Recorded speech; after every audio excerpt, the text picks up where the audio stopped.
Hello, and welcome to the top 30 most entertaining, scary, whatever horror film list, starting with 20 through 11 now. Some people have already said, this movie should have been on the list, this movie shouldn't have been on there, this should have been higher, I can't believe you only had it at 26, blah, blah, blah, whatever. But again, what I found entertaining, what I found scary, what I found good. If a movie did this trope first, but I didn't see the movie first. I saw the third time it happened. So, like, that was the first time I saw that trope. I'm like, wow, that's really good. And someone's like, hey, it actually happened in this movie first. You watch, it's like, yeah, they did it. They actually did it a little bit better than that movie did. But at that point, I've already seen it done. So it's not as mind-blowing as it would be if you saw that first when it came out in 1977. As opposed to seeing it the third time it was done in 1984 or whatever. So yes, you gotta keep that in mind. Again, I've not seen all of the films, and I didn't see when it first was done in 1977. I saw it the third time it was done. So by the time I actually got around to seeing the first time it was done, I've already seen it 3 times. Done 3 times in that style, anyways. But here we go. Just did the review about this movie a few days ago. Halloween. The entire series, both original, Rob Zombie, the new remake. Well, it actually wasn't a remake, it was a sequel. It was a sequel to the first one, meaning like 2 through whatever never happened. And then... it's hard to explain. It's like the storyline is really messed up now. And how like they just... Nope, all that didn't happen. This happened, but that didn't. It's a bit confusing. But before there was Jason, before there was Freddy, there was Michael. Has it aged as well as others? My opinion, not so much. But the first, and really the majority of the series and reboots, are entertaining. And you know what? I want to be entertained. Between work, chores, writing, other stuff. Sometimes I just want to kick back, relax, and be entertained. And this movie, the series, they all do it. The Rob Zombie one... The first one, I really liked the first one. The second one, when they started getting to more like the backstory, it's like, I don't care about his backstory. I just want to see him fucking murder people. But the majority of murders are with a knife. It's like, no, Freddy Krueger, he kills in different ways. Jason kills in different ways. Michael Myers, not really. It's knife, knife, knife. Bigger knife, knife, knife, knife.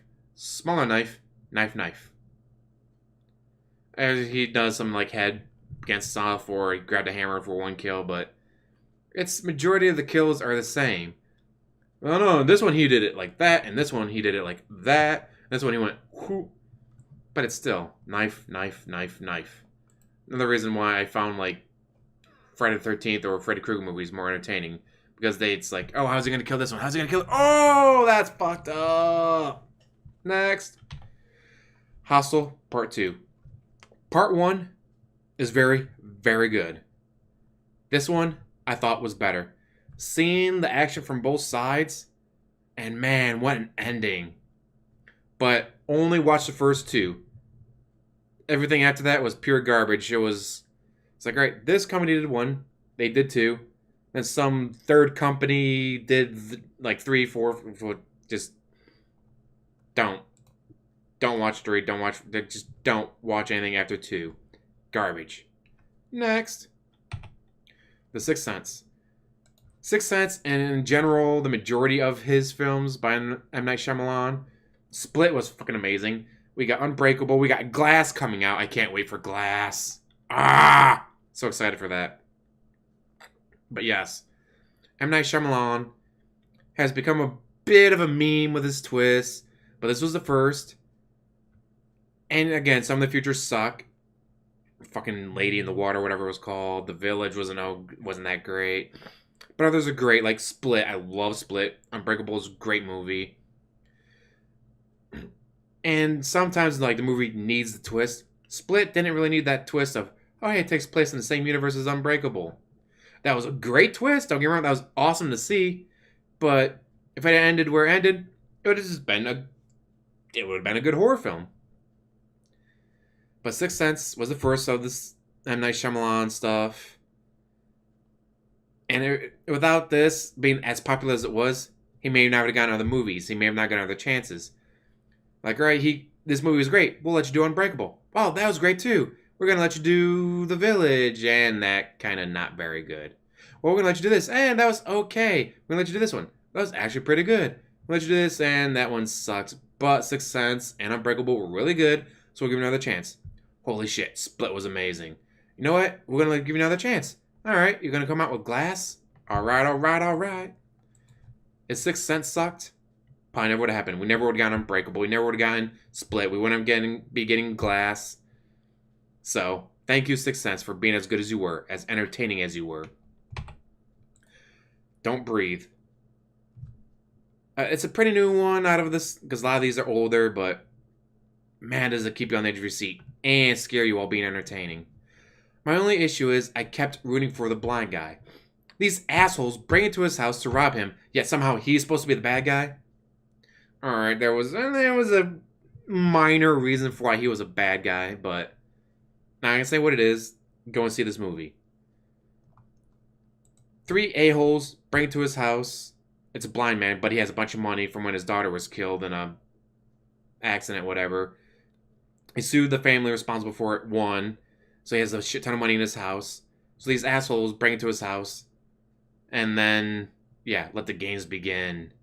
Unlike Saw, these are... Saw relied on its twist too much, I felt. Which is why it's not on the list, unfortunately. As much as I love watching them, they're very entertaining. It's just... like, once you watch them once, like... Alright, well, I can't watch you again. Unfortunate, but it happens. Next.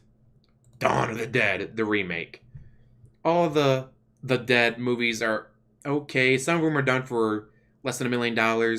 Some of them get $5 million, some of them get $10 million, but this one, in my opinion, of course, is the best of the Dead movies, and entertained me more than probably all the others combined. And also introduced me to Richard Cheese. Without seeing this movie, I wouldn't know who Richard Cheese was. Wouldn't have looked up his music. Would have been even more entertained. And again, I'm not focused on how scary a movie is, but entertaining. And this movie was fucking entertaining as shit. Sometimes you want to sit down and turn your brain off and be entertained. This movie does that 10 times over. There's some great scenes, and I love that that zombie missing an arm. That's not CGI. They went down to a veterans hospital and said, hey, you're missing an arm. You want to play a zombie without an arm? Hey, you don't have any legs. You want to play a zombie with no legs? Great. That way they can save themselves money on the budget because they didn't have to do so much props and makeup and CGI.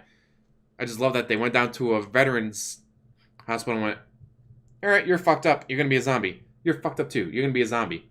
Holy shit, you're going to be a great zombie.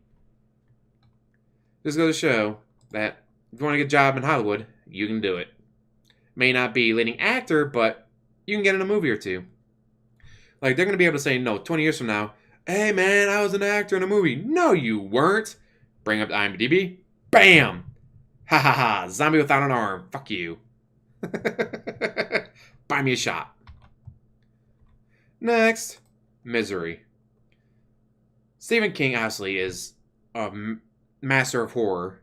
And this is a movie that I've watched twice, and I refuse to watch it again. Kathy Bates plays such an amazing character. The tension, there's just... The movie is so good, but it's just... Like, no, I don't want nightmares. This is the first movie on this list that's on this list, not just because it's entertaining, because it fucking scares the shit out of me. I think part of it happened because I watched it when I was probably 10 years too young to watch this kind of movie. But I was always reading books well above what I should have been reading. So I was like, all right, it shouldn't be that big deal. And then it's like, nope. Nope. This is one of the best books turned into a movie. And it's all... Kathy Bates just played an amazing character. When I found out she was American Horror Story, like, you know what? I was not going to watch it, but Kathy Bates is in it? I'll give it a shot. Glad I did. There's a lot of actors and actresses out there that, like Kathy Bates, that I see them in a movie or a TV show, like, no, I'll give it a shot. John Goodman's another one. It's like, oh, John Goodman's in the movie? I'll give it a shot because I know he has enough Roseanne money. He doesn't need to be doing stupid shit. But yes, she is another one that, oh, she's in it? I'll give it a chance. And this movie is why. Misery. Watch it during the middle of the day, with all the lights on, with people. It's Do not watch it alone at night. Please. I don't need you guys being awake 3 days in a row, scared out of your minds. Here we have the first of the lost footage genre. At least the first one I ever saw. Blair Witch Project. The marketing for this movie was superb. Today, with the internet, it wouldn't have worked. You'd go, okay, Google. Blair Witch Project, is it real? No, it's not. Okay, whatever. But it was marketed as real. Back in, I think it was, 1997, 98? It was put out as real footage, not fake. That's what made the movie so fucking scary. Is that it was advertised as real. If it was released today or released and told all fake, wouldn't have worked as well in my opinion. But the way they did it, perfection. The fact that they advertised it as real, the fact that they put it out there as real, is just what made it so fucking scary. You try to watch it now knowing that it's not real footage, like, I know, it was okay, some good scenes here. That ending was kind of messed up, but it's like, alright, whatever, just kids going to the woods with a camera, being on script and all that. So yeah, there you go. First of the found footage. But speaking of found footage, Paranormal Activity. The way the first movie is done, and depending on the ending, they had 3 different endings. Like, depending on which theater you went to, they had different endings and all that. It was kind of weird. But this movie can keep you awake at night. Is that just a house settling or a demon? After watching this, you might not be able to tell the difference. Alright, maybe you would be able to tell the difference, but it was just done so well, and the ending I saw ended with the police showing up and shooting her. So there's one where she slit her throat, another one where she just disappears, and another one where she gets shot by the police. That's the ending I saw. And again, it's like, well, wait a minute, this is fake, right? This is being advertised like it's real, but it's fake, just like was Blair Witch Project, right? Right? When you watch it, and it's like, okay, this might actually be real. This is kind of fucking scary, guys. Again, 1 and 2, great. After that, don't watch anymore. Trust me, you don't want to watch anymore after 2. Kind of like with Hostel. 1 and 2, great. After that, don't watch. Next, Get Out. Another of the newest ones. This might be higher for a lot of people, but I thought it was a bit cheesy with the like the white people brainwashing black people. It was just too on the head. Could have made it a bit more subtle, but still an amazing psychological thriller horror film. Have you ever seen this? I must say you need to go see it right now and see it. It was just a little too much beating you over the head with their message. It's like, alright guys, I got it the first 6 times you said it. You don't need to keep hitting me. Stop hitting me. Stop hitting me. And they just keep hitting you with the message. It's like, alright guys, I'm done. But, now, this one had to be a bit of a coin flip because both of them are great. But, without the first one, there is no second. Without Alien, there's no aliens. A strong female character versus some horror monsters from outer space. Now, if you listen to SJWs, the first film to ever have a female in it was Ghostbusters 2016. But obviously, they're ignoring every single film that came out before then. Like Alien and Aliens and Alien 3. And Ripley plays an amazing character. Not, you know what I mean. Ripley's an amazing character. Kick-ass. And this is like when you get the Rambo, Terminator, Sylvester Stallone, Chuck Norris films, and then you get a film same kind of style, but with a female. That's how you do it, people. You get these fucking SJWs. Alright, we're going to turn James Bond into a woman. Why? Make your own movie with your own characters. Like Red Sparrow, like Atomic Blonde. They made their own movie with their own characters. They didn't take James Bond out back, shoot him in the head, and go, yay, James Bond is now a woman. No. They came up with their own characters. They came up with their own stories. And that's what Alien did. It's like, oh, wow, Rambo movies and Terminator and Sylvester Stallone and Chuck Norris. These movies are all doing really well.